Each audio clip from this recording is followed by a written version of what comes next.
22 सितंबर को deputy CM Shri Tejashwi Yadav ji से मैंने मुलाकात की और उन्होंने कहा था, आश्वासन दिया था बल्कि, से बहुत जल्द आप लोगों का मामला हल हो जाएगा। लेकिन ये आश्वासन कब हल होगा ये यकीन नहीं हो रहा है। टाइम नहीं दिया था उन्होंने, कोई टाइम नहीं दिया था।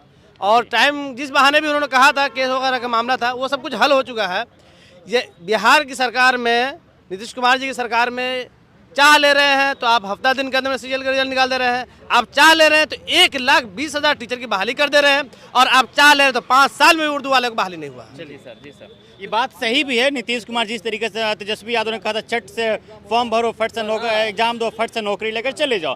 लेकिन इन लोगों का मसला आखिर कहाँ अटका हुआ है, इन लोगों का मामला कहाँ पे अटक गया है कि 2019 से अभी तक इन लोगों के रिजल्ट जो है प्रकाशित नहीं किया गया है। सब कुछ हो चुका है, केवल मेरिट सब कुछ जारी नहीं किया जा रहा है। इन लोग काउंसलिंग सब कुछ हो चुका है, उसके बावजूद भी इन लोगों को रिजल्ट के प्रकाशित नहीं किया जा रहा है। और लगातार ये जो दर दर के ठोकरे खा रहे हैं, कभी इस कार्यालय से उस कार्यालय, कभी इस ऑफिस से उस ऑफिस में, लेकिन और इनके बातों को कोई नहीं सुन रहा है। सिर्फ और सिर्फ मिल रहा है तो एक आश्वासन, और उस आश्वासन के सहारे अभी तक ये लोग जीवित हैं।